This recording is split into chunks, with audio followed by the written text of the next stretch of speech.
2 وقت روٹی نہیں ملتی وہ کیا اللہ سے لو لگائیں گے؟ جو 10-12 گھنٹے دن میں کام کرتے ہیں وہ رات کو کہیں جاگیں گے، کھڑے ہوں گے اللہ کے حضور؟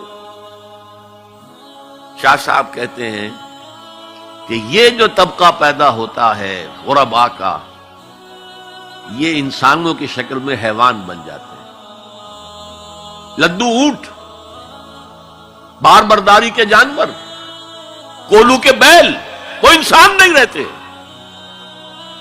حدیث میں نے آپ کو سنا دی، کاد الفقر و یکون کفرا۔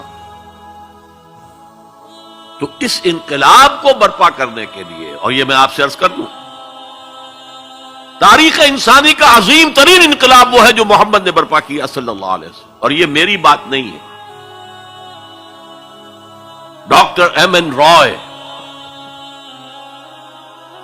ممبر کمیونسٹ انٹرنیشنل، ہندو اور کمیونزم کی سب سے اونچی باڈی کا رکن،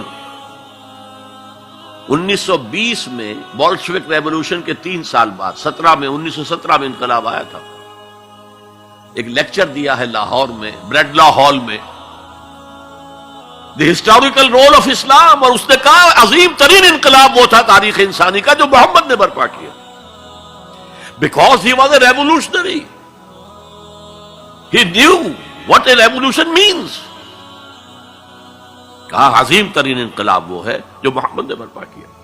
یہ 1920 کی بات ہے، اور میں جب پچھلی مرتبہ آیا تھا 1991 میں تو معلوم ہوا تھا کہ یہ جو بمبئی کہتے تھے، ممبئی اب آپ کہتے ہیں، اس کا کوئی پبلشر اس کتاب کو شائع کرتا ہے، ہسٹوریکل رول آف اسلام۔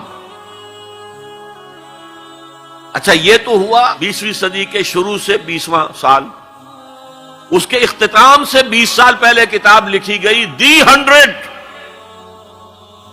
یہ ہندوستان کا ہے ایم این رائے، اور وہ مینہٹن کا رہنے والا ڈاکٹر مائیکل ہارٹ۔ اور دی 100 کیا ہے کتاب؟ A selection and gradation of the most influential personalities of human history. 100 آدمی چن لیے تاریخ انسانی کے عظیم ترین، جنہوں نے تاریخ کے دھارے کے رخ کو موڑا ہے۔ عام آدمی تو تاریخ کے رخ کے اندر بہہ جاتے ہیں، جو رخ ہے چلو تم ادھر کو ہوا ہو جدھر کی۔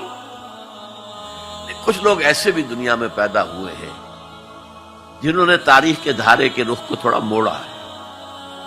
تو سلیکشن میں تو 100 نام گن لیے، اور پھر گریڈیشن کی، سب سے زیادہ کس نے موڑا، پھر کون، پھر کون، پھر کون، اور نمبر 1 پر لایا ہے محمد کو صلی اللہ علیہ وسلم۔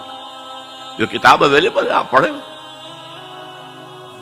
اور بڑے خوبصورت الفاظ اس کے ہیں۔ Naturally I O an explanation, میں عیسائی ہوں، حضرت مسیح کو نمبر 3 پر لے گیا ہوں اور محمد کو نمبر 1 پر رکھ رہا ہوں، تو یقیناً مجھے کوئی نہ کوئی اس کی ایکسپلینیشن دینی ہوگی، کوئی توجیہ کرنی ہوگی۔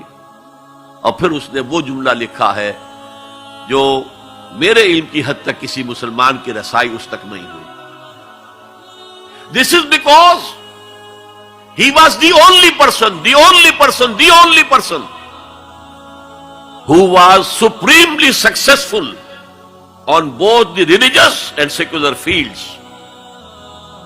تاریخ انسانی میں ایک ہی آدمی ہے جو ریلیجس اور سیکولر دونوں میدانوں میں بہت اونچا ہے۔ باقی سارے کیا ہیں؟ یا مذہب، روحانیت، اخلاق میں اونچے ہیں، تو ریاست، سیاست، اس سے کوئی سروکار ہی نہیں۔ حضرت عیسیٰ کا بھی یہی معاملہ ہے، گوتم بدھ کا بھی یہی معاملہ ہے۔ اور یا ادھر ہیں اونچے شہنشاہ ہیں، بڑے بڑے فاتح ہیں، تو دوسری طرف زیرو نہیں بلکہ مائنس لیول کو لانا پڑے گا۔ ایک ہی شخص ہے، وہ کہتا ہے ایک، دی اونلی، اسی لیے میں نے 3 دفعہ دہرایا ہے، the only person who was supremely successful at both the religious and secular planes۔ یہ ہے حضور کا انقلاب۔ برپا کس سے کیا؟ کتاب سے کیا۔ چنانچہ 3 مرتبہ وہ الفاظ آئے ہیں قرآن میں کہ آپ کا مقصد تھا دین کو غالب کرنا، اور اس کے لیے طریقہ کار کیا تھا؟ 4 دفعہ الفاظ آئے، 4 الفاظ، 4 اصطلاحات 4 دفعہ آئی۔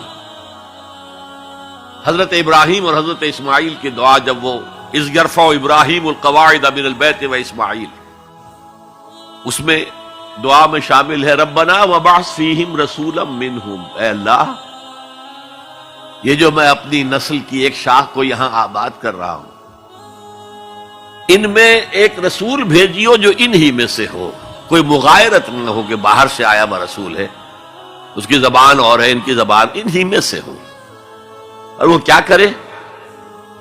یتلو علیہم آیاتک ویعلمہم الکتاب والحکمت ویزکیہم، تیری آیات پڑھ کر سنائے، کتاب اور حکمت کی تعلیم دے اور تزکیہ کرے ان کا۔ یا رب فاجمعنی بكل الصحب والأحباب واكتب لنا أن ندخل الجنات بالريان۔